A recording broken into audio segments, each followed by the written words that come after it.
Miss Barbie Forteza, abay kumpirmado na susundan si Mr. David Licauco. Aba, Miss Barbie mukhang na in love sa seryeng ito. But before that, if you haven't subscribed yet to my YouTube channel, please don't forget to like, share, and subscribe.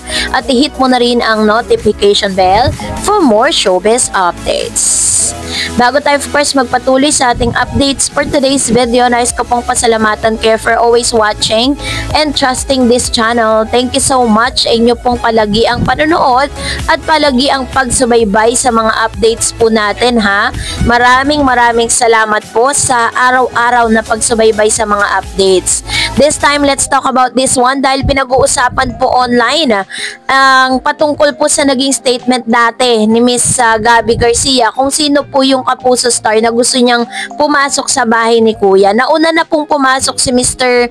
David Licauco sa bahay ni Kuya, no?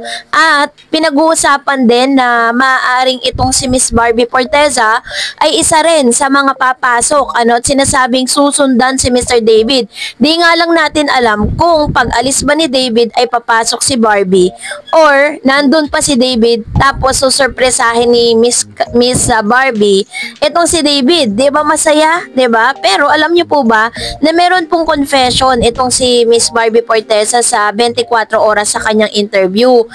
Patungkol naman dun sa pinakabago niyang teleserye, ang Beauty Empire. Sabi dyan, inaasahang magbibigay ng kakaibang pananaw sa mundo ng kagandahan ng kompetisyon.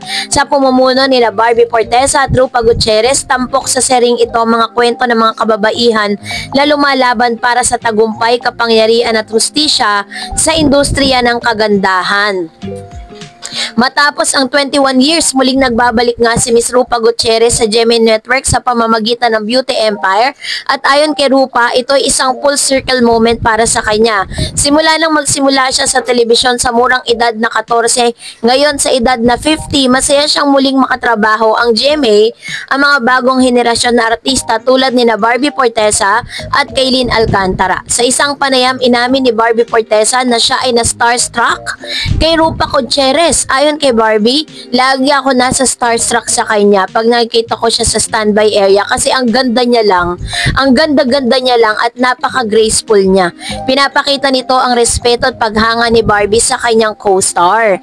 So, kasabay nga nito is isa rin sa mga masasabi natin na parang isa sa mga dream come true din kay Miss Barbie Forteza na makasama ang isang Kaylin Alcantara, no, sa Beauty Empire, sa pinakamalaking proyekto sa ngayon kasi isa to sa mga malalaking project kasi ito po ay ito po ay binili pa ng GMA sa Korea para lang po talagang mabigyan ng malapatan ng Pilipino parang Filipino taste, 'di ba? So abangan po natin 'yan. Pero mas kaabang-abang nga ang ilan sa mga inilabas na yun nga mapapanood na si Miss Barbie Forteza dito po sa Pinoy Big Brother Collab Edition kasi hindi pa lalagpasin ng GMA na hindi makapasok ang isa sa mga biggest star po nila ng henerasyon na si Barbie Forteza kasi dream din po din Miss Barbie na mapabilang bilang isa sa mga housemate ng PBB.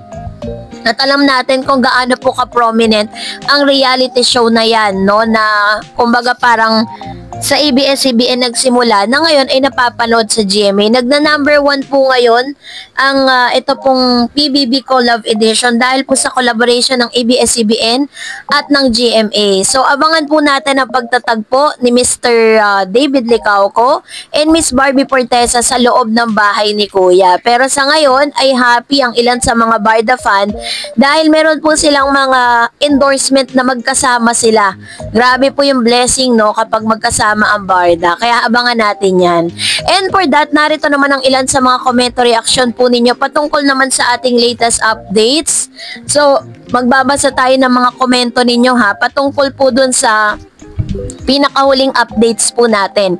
So, unahin po natin ang komento mula kay Miss Dot Yanol Acevedo. David, payuhan mo nga si Dustin. Huwag maging OA. Siya lang naman itong OA. Ayan. So, medyo OA nga dito si Dustin sa Pinoy Big Brother. Kasi si Dustin po kasi, isa sa mga purpose ang pagpasok din ni Mr. David Licauco sa loob ng bahay ni Kuya. Kasi gusto niyang payuhan yung kanyang friend. Sabi ni Joyce, I believe naman na wala talaga silang relasyon. Enjoy lang si Barbie sa single life. Sabi ni Miss Menchi Barrera, ginagamit lang pala si Barbie, di pala talaga sila. And sabi ni Miss Petronila Salvador, totoo palang walang relasyon ng Barda. Hindi pala totoo ang pagpapanggap nila. Wala naman po talagang nag-confirm na may relasyon silang dalawa.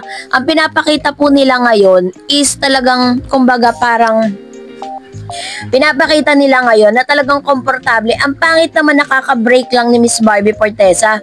Tapos biglang eksena na agad si David, 'di ba? Sino naman magmumukhang ano noon? Sabi naman ni Miss Samabok, hindi naman pwedeng tanggapin bawat project na i-offer sa'yo. Binanggit yan nung isang matandang artista. Sabi pa ni Miss Jasmine, advice lang po kay David, one man, woman ka na lang. Lahat nandun kay Barbie. You're the same character trait. Sana kayo nasa real life. Ayan. So, ito naman yung kanyang komento patungkol sa bagay na ito, ano, na sana nga, no, ganun yung makita natin. At sa nakikita ko naman, one man, woman naman talaga si David. Kasi, di ba, parang kapag may jowa siya, never po siya nakikipaglandian sa iba. 'Di ba? Talagang yun, doon lang siya nakafocus. Sabi naman is Don Fernandez, you are all wrong. You are all wrong. They are in relationship but do not want to publicize. It is that they want it to be private.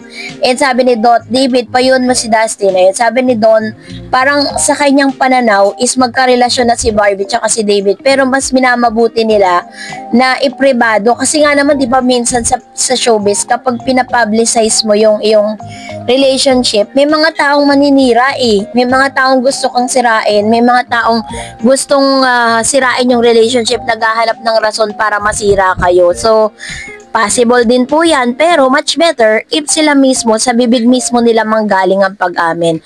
And sabi ni Dina Yan Chad, dyan pa lang sa advice si David, balikan nyo interview ni Barbie sa Tito Boy. Ganyan words din, kaya ang sabi ni Dustin, ibang-iba ka na, di ba? Iba na yung David, matured na siya mag-isip. And sabi ni Miss Jasmine, true, ang nag-mature na si David dahil sa mga payo ni Barbie. Very true. Kasi talagang very deep kasi yung mga sinabi niya kay Dustin sa loob ng bahay ni Kuya. At ikinagulat ni Dustin yun kasi talagang Mr. David Licauco really changed. Maaaring isa yan sa mga natutunan niya dito kay Barbie sa pakikipagrelasyon. Kasi si Barbie po talaga may mas maalam sa pakikipagrelasyon dahil tumagal nga yung kanyang relationship sa kanyang past boyfriend ng 7 years, 'di ba?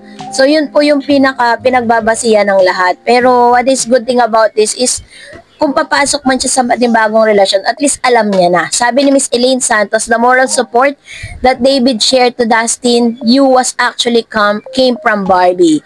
And Miss Elvira Melchor, trabaho nila ang pagpakilig ng trabahong bilis ng pagyaman. Yan ang love team na biglang sikat. Lahat na lang lambingan nila, pampakilig at trabaho lang na kinagigiliwan natin. Ayan. So ito naman yung kanyang komento na parang sinasabi niya na ano man yung nakikita natin between Barbie and David, it's all about showbiz lang. Sabi ni May Samabok, hindi naman pwedeng tanggapin bawat project na i-offer sa'yo. Binanggit yan ng unong isang matandang artista. Alam nyo, totoo yan. Pero pag ikaw ay nagsisimula pa lang, hindi ka pwedeng maging choosy kasi hindi ka makikilala kung anong porte mo eh. Diba? Katulad po sa kalagayan ni David, may mga projects na ino-offer sa kanya. Syempre gusto niya po magkaroon ng pangalan sa showbiz. Kaya naman talagang kahit na parang labag sa kalooban mo, wag lang talaga yung labag sa prinsipyo mo, 'di ba? Ba't mo tatanggapin? Tulad ng paghubad or whatever. So yun po talaga medyo medyo off yun. So kayo po, anong yan sa loobin patungkol dito, comment down below. And that's it for today. For more videos and updates, please don't forget to like and subscribe, and please don't forget to follow my Facebook page, Dar Eds TV. God bless everyone.